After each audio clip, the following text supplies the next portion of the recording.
I don't often say this because I'm ordinarily pretty hard on my own work, but this is probably one of my favorite reviews I've ever done. It's definitely the coolest thing I've ever shot.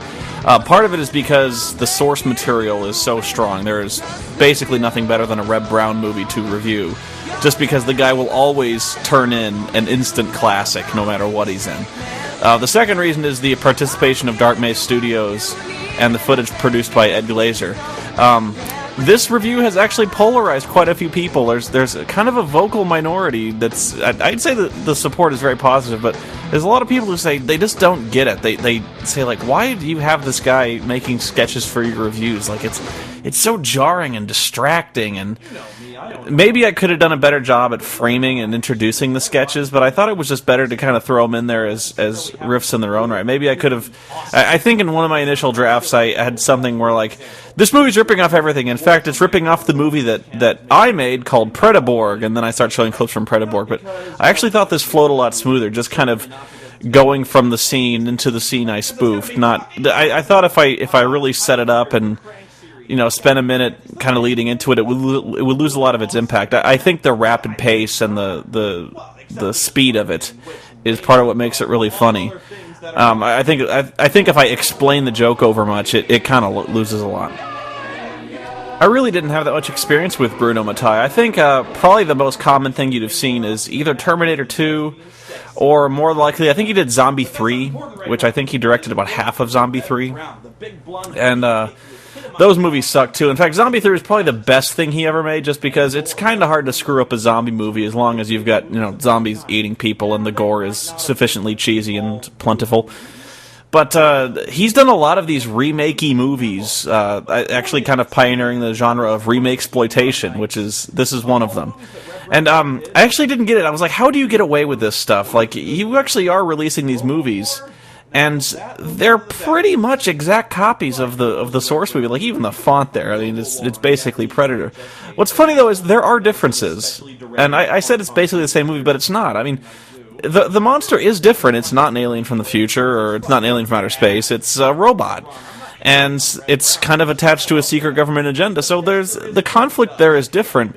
And yet, I've started thinking of why, if they were going to go to such effort to copy the movie, why they didn't just literally take the script and translate it to Italian and shoot that way.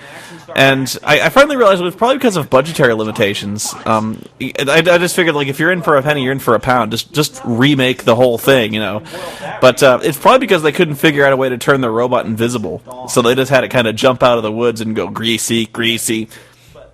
It's something I should probably look into a little bit more, just the why of how these movies are made. I mean, they wouldn't get made if they didn't make money, or at least one assumes, right?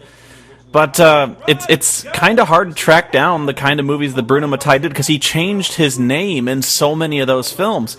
And I'm starting to think if he didn't do it either out of shame or maybe to avoid potential litigation, like, Vincent Dawn, who's that? I don't know who that is. Let me see if I can find him. Nope, he's not in the phone book, but...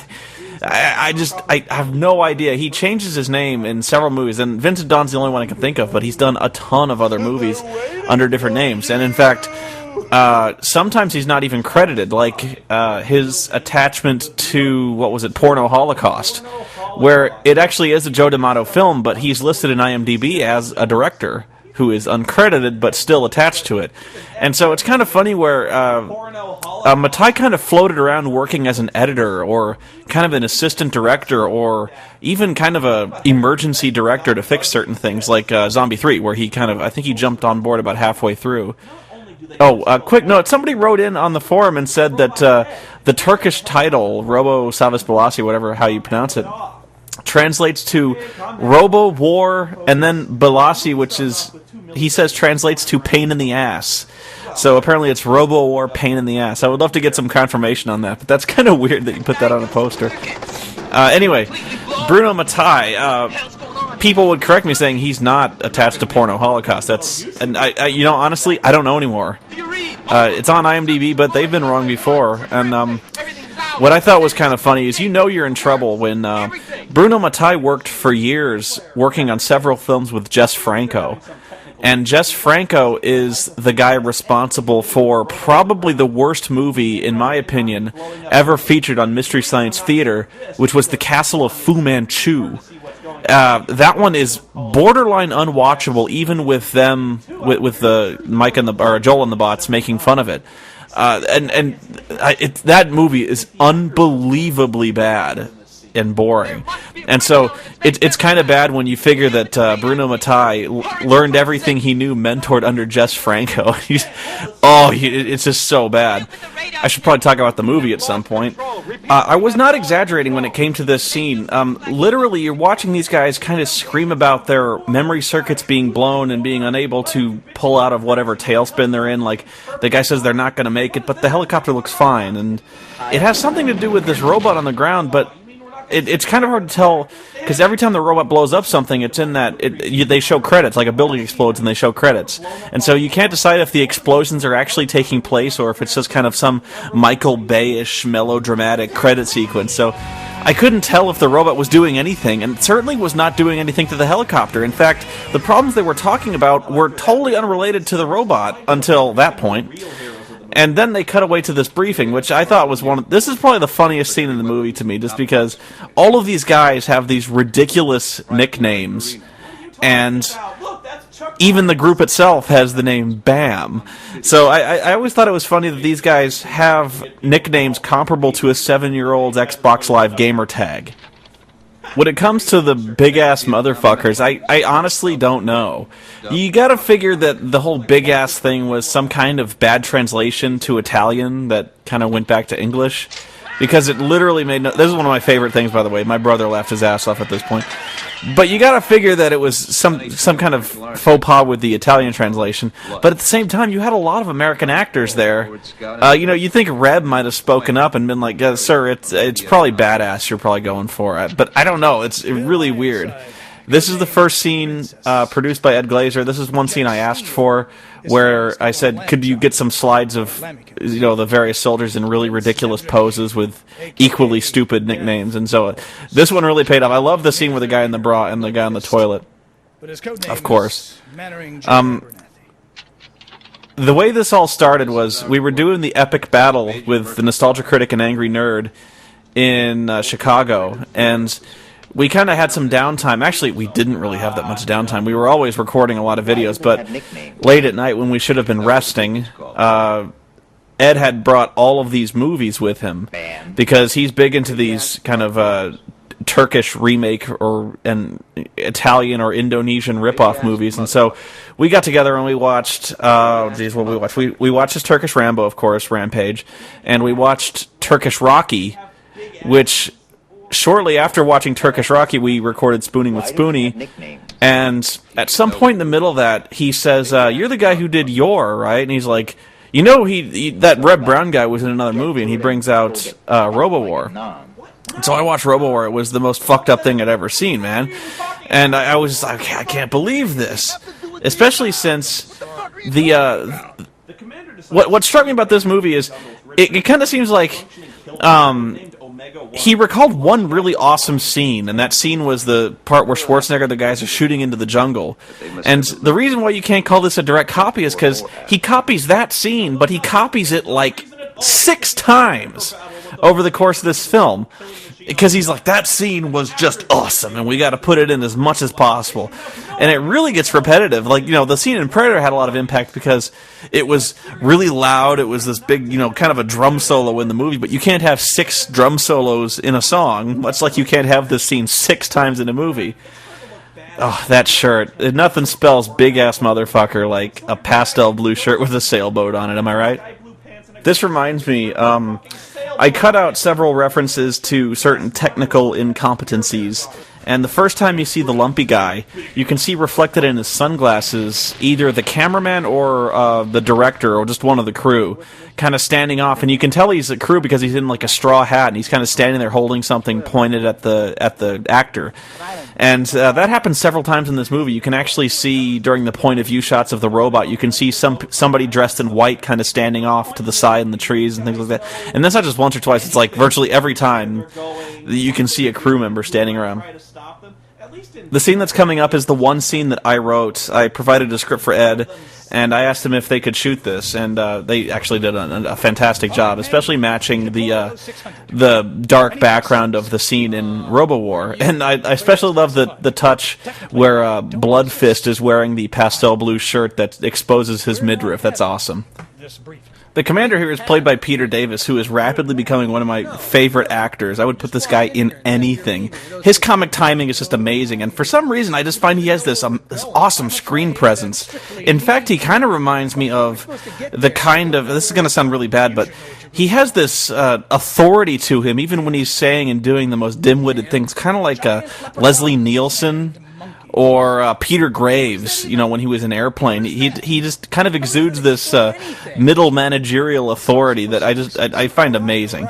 So I was very happy to hear that Ed could get most of the core cast of Press Start together, and Peter, which blew my mind. In fact, it was really weird watching this scene, because I had never actually been able to get actors together in front of a camera to perform something that I'd written. It's always been just kind of me, or maybe one other person like Linkar, not to minimize Linkar, but just to get to actually have actors together reading my stuff was a really mind-blowing experience for me. That was definitely a first, and so, if nothing else, they had actors, real actors, performing this stuff on screen, and we got to create something tangible that people could sit around and watch and be entertained by, that wasn't just kind of me sitting in front of a camera and talking at you. It was kind of a movie, and I really liked that feeling. I'd really like to be able to write something and push it through that same kind of process, but actually have something full length.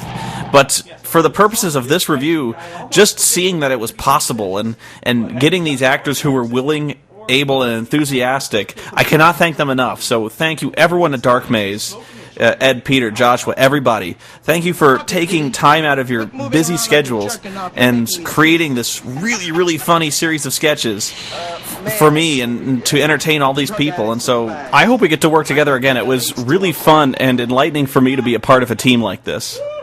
I should also give Ed credit for first inspiring the review in the first place, but also for pointing me out to where I could find a copy of the movie poster and showing me the French movie trailer, which had the really funny, high-pitched robot voice, which I did not touch.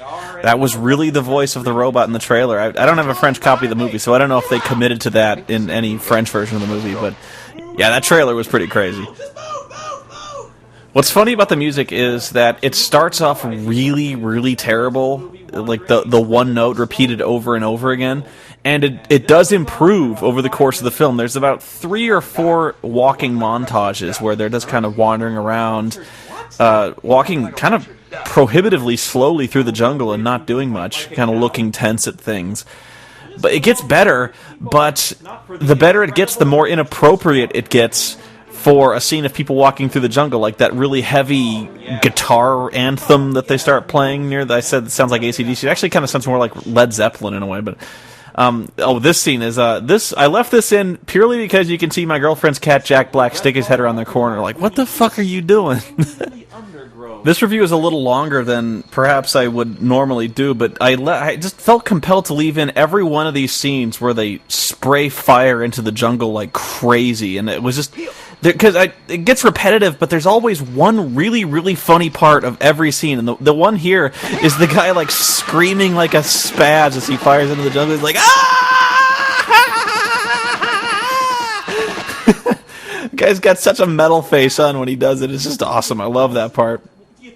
But that scene is also really funny because up to that point they had not shot at anything yet, and so not only was it like extraordinarily over the top and needlessly brutal, but they had just found like the loudest and most pointless way to give away their position to everything within like 30 miles.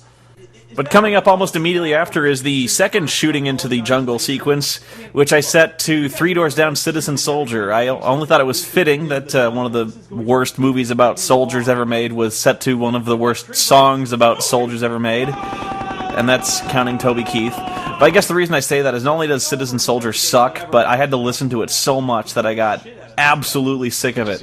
Over the course of what I do, I tend to go see a lot of different movies in the theater. Especially when I'm making vlogs about it and stuff like that. And at the theater I was at, Oh, this little gesture, I wish I had more of these. There was another scene where he makes another really extravagant gesture that makes no sense, but like everyone seems to know what it means.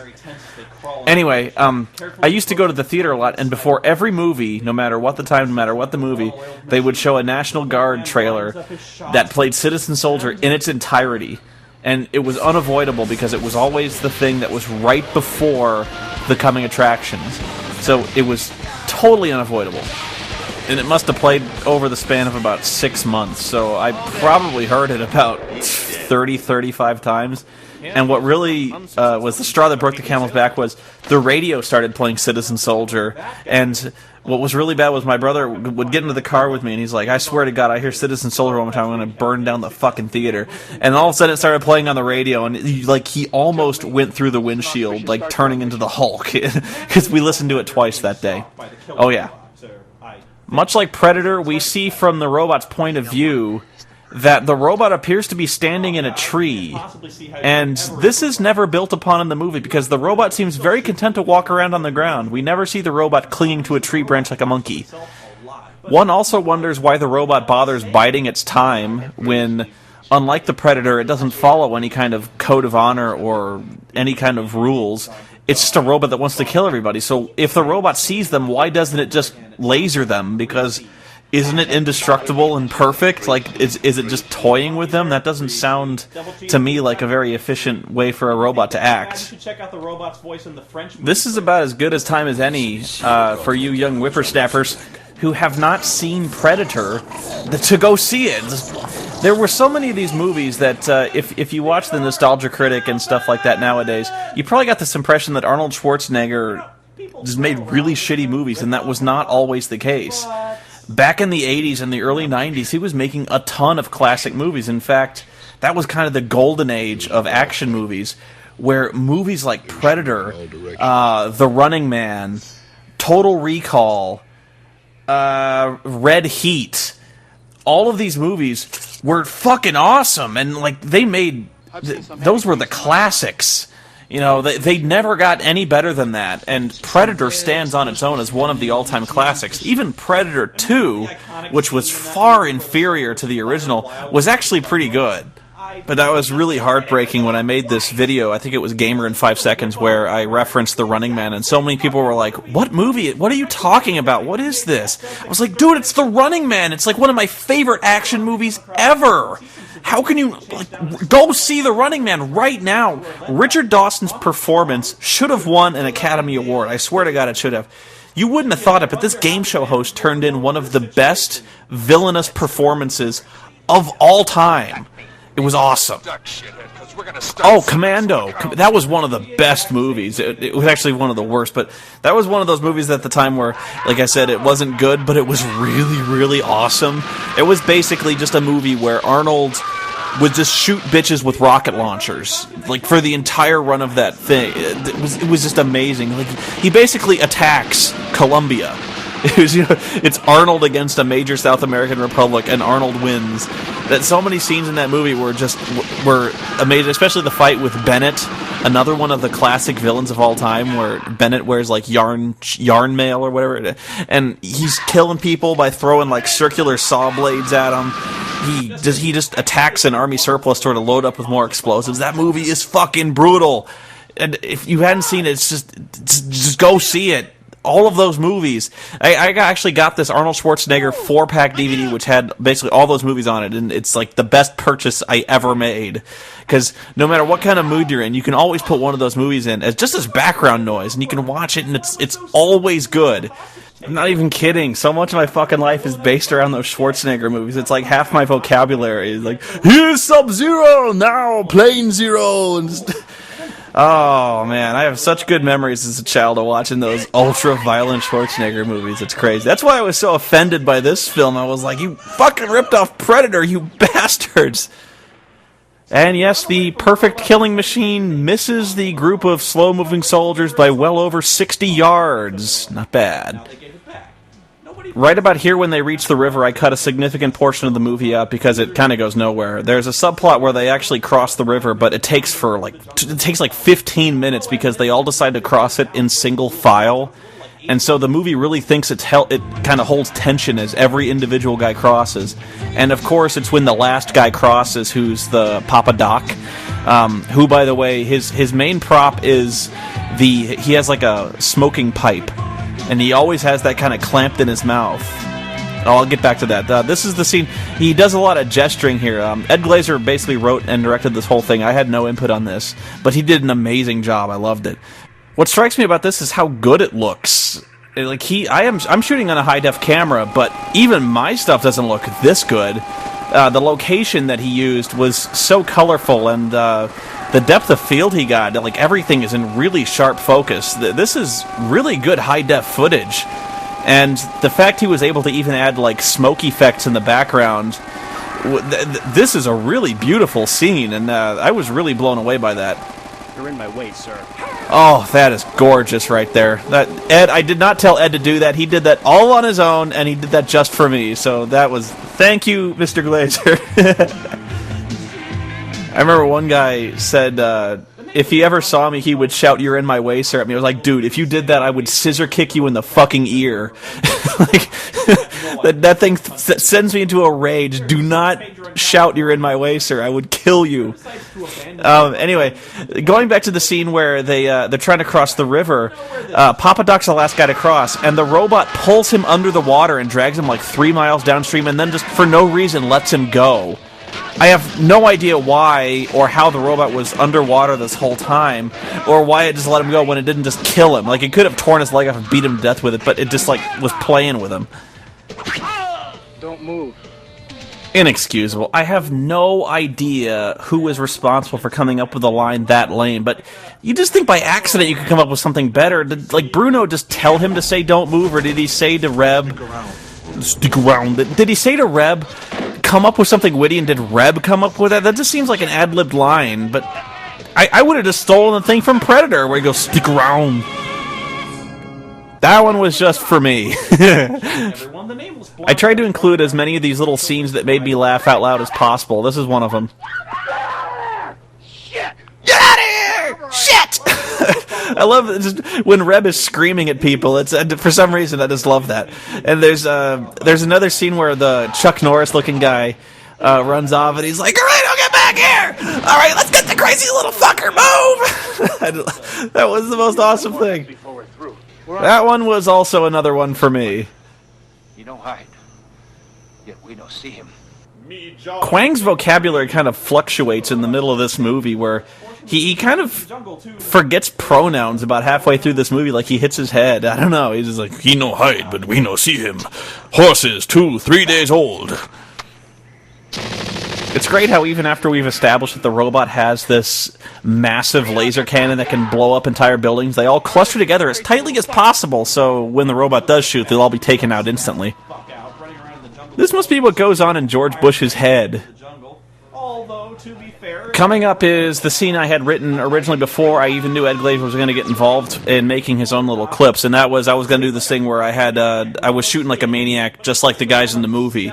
And what's funny is I have a green screen that I don't use all that much, but I wanted to get in costume and shoot these, dual AK-47s off screen, but I couldn't do it because I was wearing green camo in front of a green screen, and it's possible to chrome out the exact color you want, but it's not advisable. So I actually had to get a blue screen, which was not that hard, and not even that expensive, but it was kind of silly how I was all dressed in costume, and I walk in there, I was like, "Oh, green screen. Shit." You don't even want to know what the alternative I was thinking of was. I thought I would just kind of run out there in my tighty-whities like Schwarzenegger in Commando, where he kind of beaches the raft in his underwear and he's all nude and stuff like that, and he's shooting the AK-47s. I was like, I think I would lose pretty much all my viewership if I did that. It would be one of the most glorious things ever captured on screen, don't get me wrong, but I just don't think the internet is quite ready for that kind of scene yet. A few people asked what the music was, and this is the assault music on Klendathu from Starship Troopers. I love that music, actually, and by and large, I've kind of softened on my stance of Starship Troopers. I initially really hated it, but I think that was because I didn't initially understand what that film was going for. And Paul Verhoeven actually does a few things very well, and satire is one of them. And in fact, it was probably such a good satire that it went over my head, which I'm actually a little ashamed about, that I didn't see that in the first place. He's out of range, too far away. This is probably the most infuriating aspect of this screenplay that probably should have been rewritten entirely, because it just makes no sense. The fact that this remote has literally, I'm not even kidding, like a range of 4 inches. They have to stick it right in his face, which again begs the question, why have a remote in the first place if it's that useless? Yeah, that one was for me too. I wanted to do a few more callbacks because I actually wanted to work in the ooh nasty thing more often, but I've had very little excuse to, and the few times that I have had a reason to, I've just forgotten to do it. I love Nightmare, and I wish that show was still on. And so the ooh nasty thing, it was always like the highlight of my day if I ever saw an episode of Nightmare that was like, ooh nasty. Coming up is something I've never seen in a movie before, so if nothing else, RoboWar can say this. I have never seen a scene where a guy spews gore into the camera lens. And that counts Quarantine, where a guy is beaten to death with the camera. I've never seen somebody like regurgitate blood into the actual face of the audience, into the fourth wall. In case you're wondering, though, this is not the only Reb Brown Bruno Mattei collaboration. There's at least one more that I'm aware of, and that's a movie called Strike Commando, which I have not seen yet. But the cover to that tape is hilarious.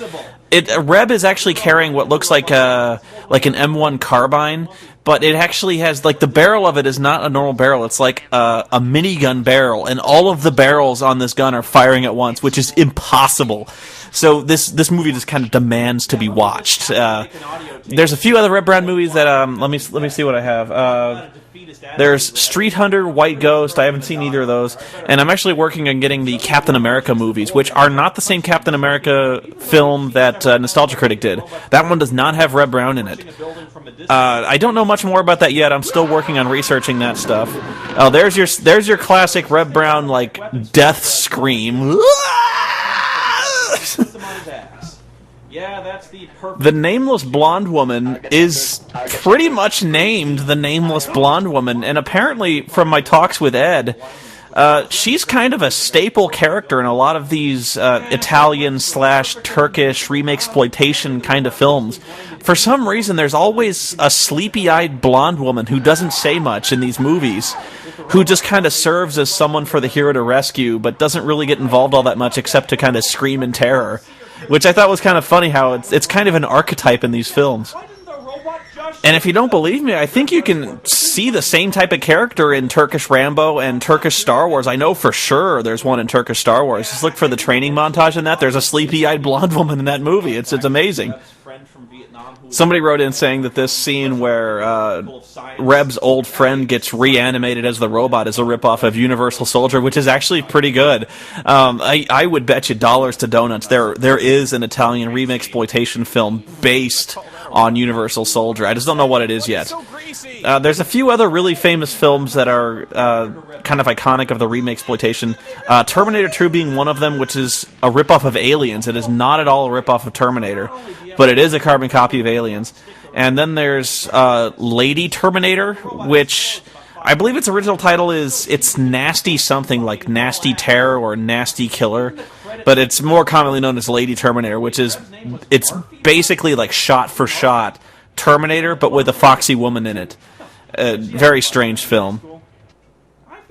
But when it comes to most of these movies, I would like to throw a shout-out to my pal, Brad Jones, also known as the Cinema Snob, who has reviewed several of the movies that I've mentioned. He's done Jaws 5 Cruel Jaws, he's done Porno Holocaust, he's done Terminator 2, at least. He's done a ton of Bruno Mattei movies. So just look for the Cinema Snob, and you can actually see some of his reviews on the same director. Definitely check it out. I don't have that much more to say. If I was going to change one thing, I actually probably would change Burton's kind of robot vision to something that's blue instead of red. I thought I think I kind of debated it mentally in my head for about 5 seconds. I was like, it should be true to the movie so it doesn't confuse people. But I always thought Burton would see things in blue instead of red. I don't know. It was pretty funny and actually kind of sweet how many people wrote in after the Clones of Bruce Lee thing asking, like, where's Burton? Where is he? Like, he's our favorite. And I was like, well, my room's not ready and he can't be in every review. And they're like, well, we love the guy. And he's always sitting back there and looking cute. And I was like, oh, well, I'll get Burton in as soon as possible. So I wanted to kind of reintroduce him and kind of throw him back in there. So he will be there from now on. Don't worry. I think I actually had a sketch written where I was repairing him, but I thought it better he would just kind of get up and be angry. But you know, we're not dead. We're going to be sitting around. We're fine. We just had a bit of a tiff. Special thanks once again to everyone at Dark Maze Studios. If you haven't checked the website out, he produces the movie Press Start, and he's also re-released Turkish Rambo. Also known as Rampage, which I would also check out if you're a fan of that kind of B-grade movie, which it's really fun. And I know it seems like I'm shilling for the guy a lot, but he's been nothing but good to me, and he actually does produce very quality products, so I wouldn't say it if I didn't mean it. I would definitely check him out. Also, if you haven't had the chance yet, you'll probably notice that there's a lot of different things on the website, a lot of different ads, and ads on the video as well. So I would encourage you to, if you'd like to see a different movie again, watch it over again, because I actually do get a lot more significant ad revenues nowadays. So yeah, check out the ads, check out the different videos, and watch Phantasmagoria again. I don't know, just can't go wrong watching more of my videos. So thanks for watching, everybody. Enjoy Robo War, and I hope you enjoy the Reb Brown features to come. So don't move.